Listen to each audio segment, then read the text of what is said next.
Alright guys, welcome back to Strong Successful Male. So for today, I'm going to go over this really good email that was sent from a subscriber. This is from a guy, he is now in his 40s. He's done very well for himself. He has a really good career going, a couple side businesses that are making him a lot of money, the whole 9 yards, good family life, he's happy.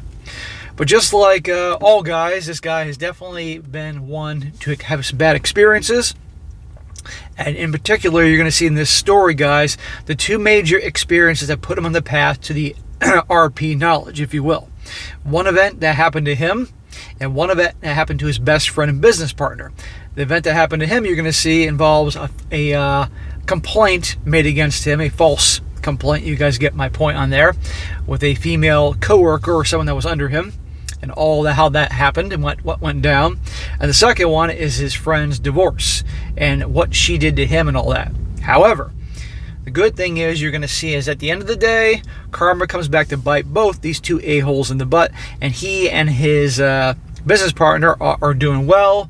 Things are really good, especially for his partner, but his ex, well, not so good there. So it's a good one, guys, just to show you how these guys, everybody seems to get this RP, they had their moment when life shows them exactly how things really are, and down their path to RP knowledge, and they're all the wiser for it. And this guy's sharing this to help other guys out there.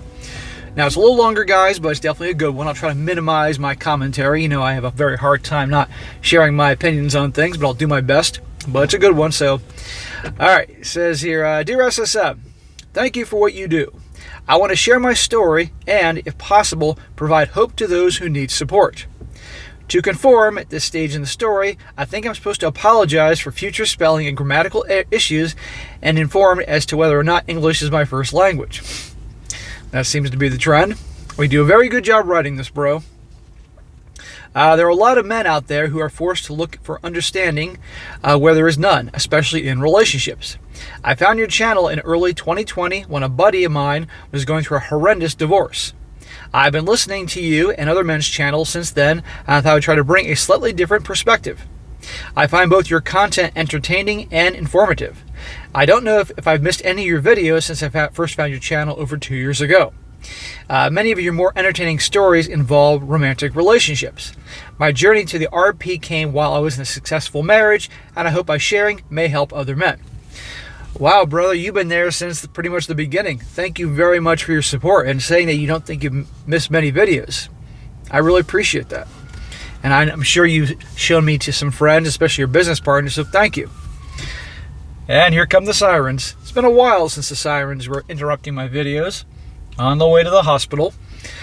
It says here, I grew up in a fairly humble circumstances, and I'm part of a strong religious community with very good people and strong moral values.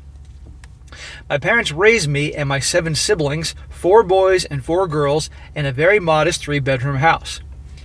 Good Lord, man. 7 siblings and your 2 parents and you? 10 people in a 3-bedroom house? Wow. I can only imagine what the holidays were like. Materially, we had what we needed, but at times not much more. I was fortunate to have good parents who taught my siblings and me the value of hard work, integrity, sacrifice, family, and much more. Old school family. That's good to hear. You had to learn hard work because, you know, yeah, they had 8 mouths to feed. They obviously had to be they had to work hard, work smart, be frugal, all that. And these are things they taught you, which helped you get where you are. It says here, I graduated high school near the top of my class and was accepted into the flagship university in my state. The only money I remember getting from my parents for college was a little help with my car insurance my freshman year at $20 and $20 one time for gas. I graduated with a bachelor's and master's in 2006 and later earned a professional license in my field. That's awesome, bro. You learned from an early age you had to work hard and bust your butt and make things happen for yourself because your parents weren't going to be able to give you a major handout. You had to learn self-reliance from an early age. The problem is so many kids don't get that because the parents just bombard them with stuff. And they know that no matter what, they're going to get things from their parents and don't have to take responsibility. It's amazing to me how many, before COVID happened, how many teenagers nowadays don't have jobs. part-time jobs during high school or college, right? When those jobs are yeah, you make money, but it's also about building self-reliance, money skills, putting money away, that type of thing. And these parents think they're doing their kids a favor by being their friend and saying, oh, you don't have to work. Take your summers off and have a good time. Because the whole being your buddy thing as a parent. I'm all for being good to your kids and being friendly, but it's more important to prepare them for a tough world than just being their buddy and all that. Doesn't end well, and this is what we have today. During the last summer before I graduate, I met my wife. Her family is a bit messed up, but she and I have a lot in common, and she is an amazing person. After a rather brief courtship, we got engaged. We married 13 months after we first met. Smack! You're damn lucky that it worked out well for you, man. I'm glad it did, obviously, because, I know the story, but 13 months? Good Lord. He says, SSM, I know, but this worked for us, so no smacks. Well, too late. You got the smack. You got lucky. But I don't want anybody else thinking they go rush off and get married after knowing a girl for 13 months. There are a lot of stories out there about women wanting a man making six figures. The old waiting at the finish line and picking out the winner's approach. When my wife and I started out, I had a small student debt balance and a job offer from a prestigious firm that guaranteed I would work insane hours, but give me the experience to build my career. My starting salary was $48,000 a year, and she was finishing up her last 2 years of college. We lived in a crappy apartment and would spend Saturday nights walking around a duck pond dreaming of our big future together and talking about what we'd be doing to accomplish those goals. My wife waded through these meager beginning years with me, and I appreciate her vision and fealty. We grew close as we worked on our personal, family, and financial goals.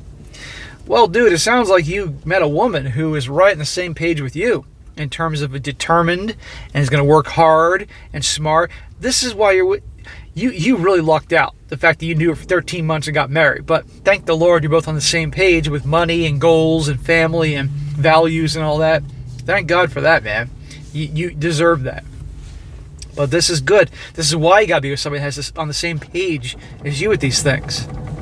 He says, fast forward 16 years and we have a great marriage. 5 kids, a good job, and a big future ahead of us. 5 kids, bro. Wow. You're a busy man. Well, congratulations. I'm glad you're very happy with your family, and I'm glad your marriage worked out. I now have that 6-figure income we dreamed about. I started 2 side businesses that my wife at first supported and now helps run. One of those side businesses took off, and we surpassed our first $1 million in net worth while I was still in my 30s, and just surpassed the $3 million in my very early 40s. Congratulations, brother. That is awesome. I'm really proud of you. That is freaking badass. See, guys, it can be done. You got to have drive. You got to have smarts. You got the ability to take risks, calculated risks. It's working hard. Extremely important. You got to work smart too. Knowing the right people to help you out, being willing to ask questions, etc., etc. Look at this. That's awesome. And quite frankly, you need it with those 5 kids. However, just because I've been professionally successful and a solid marriage, this does not mean I don't have to be concerned about crazy women and cautious about how I interact with them at work and in the community. Now, here we go with the crazy stories. It's built up to this. This guy's done well for himself, and he's letting you all know what can happen. Here we go. He says, I had 2 insane experiences among many others with horrible women that have been become very instructive in my life. Despite my side businesses growing, I still work a regular job so I can continue to build my business and have a stable income and health insurance. That's why you're at that job still, even though your businesses are doing great health insurance for your 5 kids, you and your wife. Says, I work a lot, but I love it. At my regular job, I had a female worker who would say the right things, but was a very poor performer. I tried to work with her and have a professional but friendly relationship. She had asked for opportunities to advance, and she absolutely failed. I had given her a few projects, but she never excelled. Once she did a horrible job during a very busy time, she left things incomplete, and I had to have an intern help me to get her part of the project done to meet the deadline.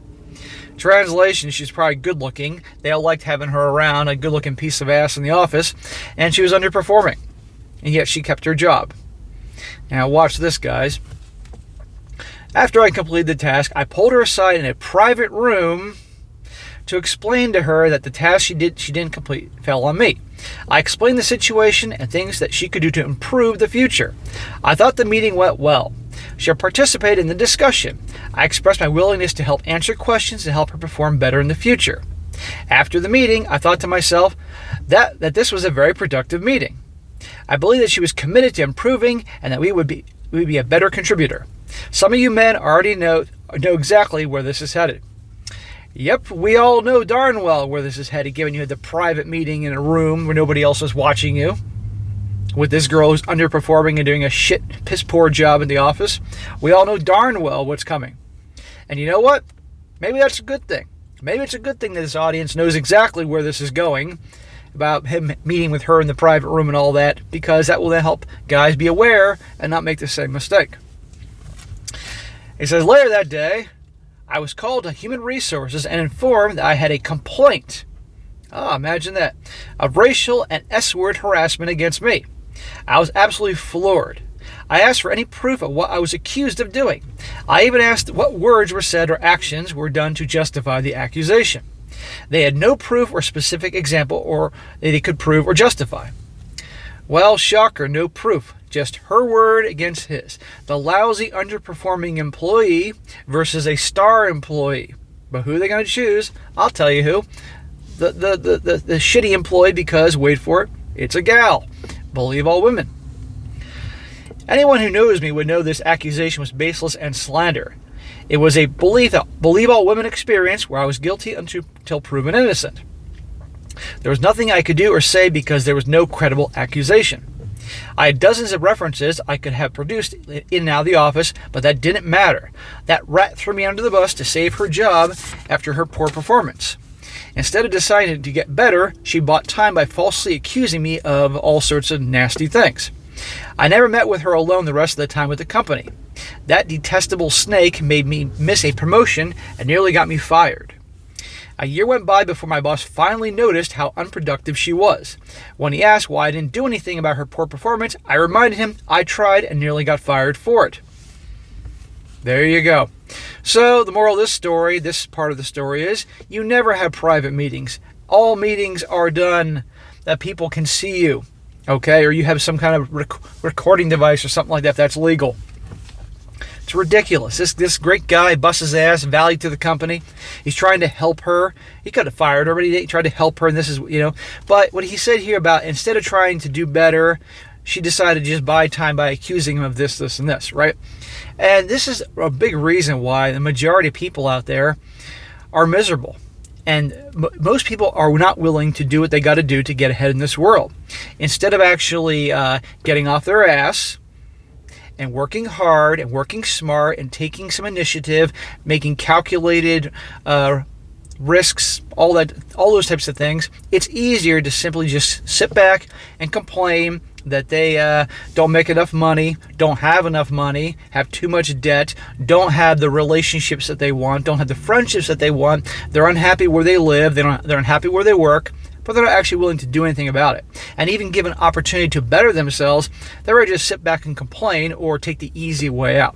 Welcome to why the vast majority of people out there are miserable and don't have shit.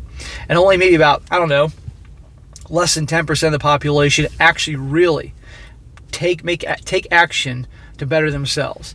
And that the remaining 90%, and I'm being generous, that 90%, it's probably more, hate them for having what they have, It's unbelievable. Anyway, I had to vent there. I can't stand people like this. It says, for those of you who find yourself in a similar situation with a dishonest gal, I would encourage to make an audio or, if possible, video recordings of meetings when you are alone with a female subordinate. I would remain strictly professional relationships, which I mostly did. But this still almost wasn't enough to save my job. Never be alone, even in the office, with a dishonest gal. If that can't be helped, try to keep a recording. It helped that nobody else liked her either, and that I was professional and well-liked. About 15 months after this all went down, we were able to use HR to put her on her improvement plan. She was smart enough to know what we were about to do, and she fortunately left the company on her own accord. I don't know or care what she's doing now, but about a year after she switched companies, I found out that she was unemployed. I hope that karma caught up with her. It will, one way or another, and yet she was unemployed. Ha ha. The second personal awakening came with my business partner. Let's call him Chad. Chad is right about 6 feet tall, a lean 175 pounds, played tennis in college, has a six-figure income, is a dedicated father whose kids adore him. Chad has his wife and 3 kids, lived in a beautiful 2-story home in a small suburban community. Chad coached his kids in soccer and regularly took his wife out on dates. Chad had all the 6s as far as I could tell. This is his second story here, his big awakening. And yeah, so right here, his business partner and friend has all the 6s. All the things they claim they want, and watch this. About the same time I was dealing with this snake at work, I had started a second small business modeled after my first business. The first business had just started to take off, and I saw an opportunity to grow another small version with Chad as my new business partner. We created an initial partnership agreement, acquired some assets, and started growing this second small business. It went well for about a year, but Chad became overwhelmed and took a step back. We maintained the business together for 2 years, and one day while we were talking, he let me know that his wife of 13 years and 3 kids made him leave their house. Let's just call her Karen for the story. Karen is a very appropriate choice for her name. The wife decided to go back to teaching dance at a studio, and I could only guess that the weak men and single women she worked with convinced her she could do better and encouraged her to end the marriage. She was ruthless. Karen had Chad move out of their mutual marital home under the guise that they could reconcile later and get back together. She wants to end it. She can move out. She even put out a few times to keep up the ruse. Karen also accused Chad of doing awful things that didn't happen and called the cops on him. She then quit her job and went back to school for a second bachelor's degree in a worthless liberal arts field and had Chad pay for it all. So when she sprang the divorce trap, she wouldn't have an income by claiming she was a student and couldn't work, therefore maximizing child support. She knew what she was doing. She spread rumors about Chad within our church community and slandered him behind his back. I want to know, so did this guy... Did he, in her words, do anything? I mean, I want to actually know, did he do anything? I mean, was this just out of nowhere she started doing this? Because a lot of times, there's a guy in the picture. They're wreaking havoc on the marriage so they can go after this one guy they really like. That's what I want to know. Because this guy's description of it sounds like this guy thought he had a really good marriage, which goes to show you those that think you have a really great marriage. And by the way, to the dude that wrote this in, I'm so happy to hear that you've had a great marriage all those years, and I hope that you continue to do so. But the story about your buddy here, I hope that has you always keeping your eyes open and doing the things I talk about and things to do. Okay, that had to be addressed. Simultaneously, Karen strung him along until mentioning a chance at reconciliation until she was ready to spring her trap. When I say strung him along, just before she filed for divorce, specifically Karen sweet-talked him into buying her a new car, insinuating this would repair their relationship. They would go on dates, and she was romantic and even intimate with him just days before she filed. All the while, she had already retained a lawyer to getting everything in order for her divorce. Good Lord, she is awful. The day he was served, Karen drained the bank account of tens of thousands of dollars, except for a few thousand she left for him so she could claim that she didn't take it all, and immediately requested spousal maintenance, even though she had the vast majority of the family's assets in her possession. She had the house, the new car, his tools, 90% of the cash, and prevented him from selling assets to reduce his ability to provide for himself or support his family. So, this is why I say all the time that for a married couple, you need to have money, you need to have your accounts in your name. No joint accounts. That means, okay, you have your personal account that your paycheck or business earnings go to. She has her account that her paycheck or business earnings go to. Maybe one small joint account that you put in every month just to cover the mutual expenses, the mortgage, the electric bill, that's it. He has his brokerage account and other financial assets in his name and his name only, not sharing with her. He has credit cards in his name, not joint credit cards. You get the point. Right here. She cleaned him out. That is so sad. Now, obviously, in a divorce, things can get split up. But this is happening before the divorce. See what I mean? My buddy went through hell trying to at first save the relationship and then trying to not to lose the kids. She played the part of the weak, innocent woman in front of the judge and labeled him an abuser. Chad's biggest flaw, in my humble opinion, is he always played defense and tried to save as much money as possible by hiring a very experienced attorney. That's a mistake. Get the best attorney you can, even if it costs you. It'll save you in the future. Chad got hosed in the divorce, and because the judge was convinced he was abusive, he nearly lost everything. I cannot stand these stories about these weak beta male-ass judges that go and they fall for the bullshit these women pull in the courtroom, or that their lawyers are trying to sell, and these good guys get just raked over the coals. I'm so sick of it. She won almost every argument until she came after my interest in our little business. Karen tried to get the judge to award my half of the business interest in our company to her. My interest was worth about $60,000 at the time. She had her lawyer try to inflate the value and offer to settle if we would pay her $60,000 so she could walk away. I knew she was trying to gut our investment and take as much as she could, leaving us with a fraction of the worth to split despite her never contributing to anything. Chad was so defeated by this point he almost let her do it. He even tried to offer her $20,000 against my wishes to drop the case. This poor bastard, and this guy's just so worn down, he's just willing to do anything to end it. And she knows this. I told Chad I'd rather give that $20,000 to a lawyer and have her lose in court than to give her the money directly. Fortunately, she was greedy and didn't take the offer. I hired a respected and experienced expensive lawyer in my town and got my interests protected. Last year, 3 years into the divorce proceedings, and about a year after finding out she was coming after my interest in my business, we finally had our day in court. She tried the innocent housewife routine again, but the lawyer caught her in a trap revealing her dishonesty. And just like you'd suspect SSM, out came the crocodile tears. What'd I tell you? That is the last line of defense. When all else fails, out come the waterworks. Watch out for it, guys. And many of you guys have been in this situation. I have too. Believe me, you know what that's like, okay? And I'm not going to say I didn't fall for the crocodile tears in different times in my life, but I learned. Well, I'll never fall for the crocodile tears ever again, and you guys won't either. But yes, of course come the tears. The judge told the lawyers in recess that she was not credible. I can't tell you how satisfying it was when the judge denied her request and gave her no part of the business. I don't know if I enjoy more that we won and don't have her interfering in our business, or that she had to pay her lawyers to lose in court.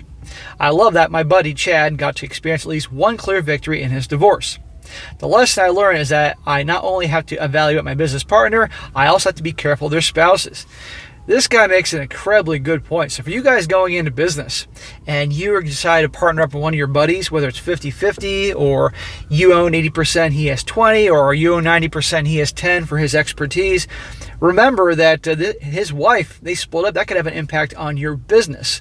So keep that in mind. This guy makes a very good point about this. He says, here's the best part, SSM. Things are getting better, guys. We wanted to sell our business asset back in September 2021, but her lawyer wanted to review all documents and wanted Karen involved in making decisions, which she knew nothing about. I don't take orders from ignorant leeches, so I stopped the sale until the court proceedings were complete. My business partner and I spent around $25,000 defending the business. The delay in court and fortunate timing of the market, when we were finally able to put the asset on the market, yielded us an additional $40,000 more than we expected back in September, and more than covered our legal costs. Cool. You lucked out. Karen had to pay her lawyer a considerable fee and received no benefit from the sale of the asset. Remember, Chad even unwisely offered her $20,000 to drop it, and she didn't take it at all. She should have taken the money, but she didn't because she was greedy. It says, karma came for Karen as she made other poor decisions with her 60% split of the assets. Chad was forced to help her with her college expenses, and she chose a second low-paying degree. Besides not getting any of the company assets she saw in court, she had to pay her lawyer some of her savings to lose in court. She sold the house, and she was awarded in the divorce and started renting it just before the market started taking off in 2018. Had she waited until 2022 to sell, she would have pocketed $150,000 over and above what she received in 2018. Ha ha ha. Remember, guys, that generally speaking, women are anywhere between not very good to awful with money. Usually men are the good ones with money. Women are the biggest spenders ever. And you're seeing here, she quickly pisses this away and makes bad decisions based on emotions. He says, despite receiving a healthy child support payment, surprise, surprise, Karen found a man to shack up with to help her and her bills. Karen grew up and participated very actively in a religious community that prizes morality and chastity. Less than a year after separating from the marriage, she moves in with a boyfriend. That might not be a big deal to non-religious people, but I was shocked it was that easy for her to abandon decades of her supposed principles. She either might not have been as saintly as she professed or abandoned her professional beliefs as soon as it was convenient. I know a lot of people she once counted as friends and initially supported her will have nothing to do with her any longer. Good, because they obviously learned what happened. Unfortunately, poor Chad, your buddy here and business partner, I'm sure they saw him and the way she was painting the picture back then. It says, I've seen Karen a few times since the separation and she looks awful. She looks gaunt, hollow, and has aged considerably. I somewhat pity the simp who took her in, although it sounds like he's a good guy. Chad has moved on. His divorce was finalized a few months after the judgment in our favor. He is with a beautiful woman and is still a fantastic father. He's doing well in his six-figure salary position, and he regularly takes trips to destinations like Hawaii and coastal Mexico. His kids seem to prefer him as far as I can tell. His best revenge is the great life he has in front of him. The business investment we sold is going to be a good start to a better life, without the former boat anchor of a wife dragging down his successes. Here are the lessons, SSM. I still believe that most people are good people, but it's irresponsible to needlessly expose yourself. Well, I'm glad you see the world in that way, man, because I sure don't. I think most people are shit.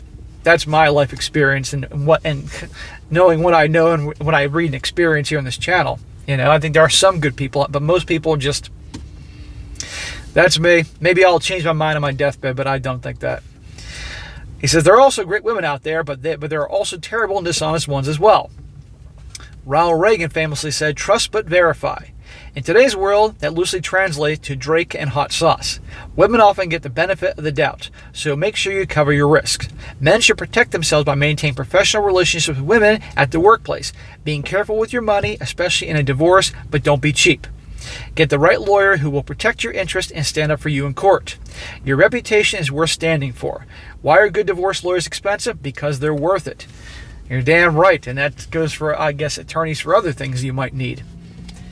Yeah, this guy hits the nail right on the head in all these things. Keep the relationships professional in the office. Don't be alone with any of these gals. Don't let your wife or anybody else be able to have access to your assets. Therefore, separate accounts in your name. You get my point there. Don't be cheap with the lawyers if you need them. Exactly. He says, if you go into business with a partner, protect yourself and your interests from a bad partner, but also from their spouse.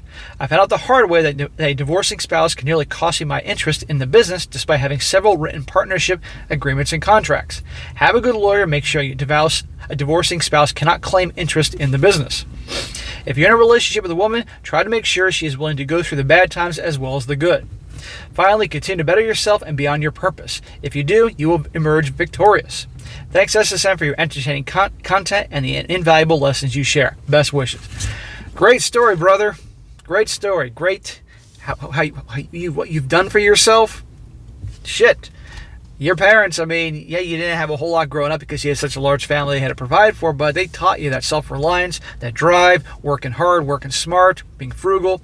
Look what you've accomplished for yourself. That is badass. I'm so happy, both in terms of your professional life and your personal life. I'm glad you got a good marriage and family life. Just be careful, of course, and all that. And these are great lessons that will help guys out that you share about the girl that made those accusations at work and what you learned there, and the experience with your buddy in terms of his wife and divorce. All I can say is this: I hope your buddy is doing much better. Sounds like he is. I would say this: is that look, he's a man. He can turn the shit around. He can start over. Okay, his ex, who's just a piece of garbage, has obviously just turned her life to shit. Good, we all love that. She deserves it. And karma's coming for her, and obviously that chick that accused you of this, and that back in the day.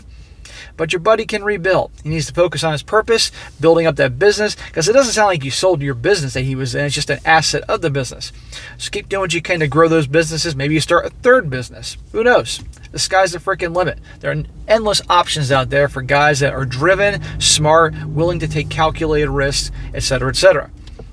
And this guy, your partner, your buddy here, Chad, he could end up being in a better position than he is now down the road by making the right choices and being driven and working hard. So I wish him the best. All right, guys, that's it for today. Be sure to comment down below and just think about this. Let this guy know what you think. And guys, if you got a good story you'd like to share, by all means, email to me, strongsuccessfulmale@gmail.com. Just give me some time and I'll get to it when I can down the road. I get flooded with these emails all the time. And be sure to like the video, share with your friends, and subscribe. And I'll catch you next time.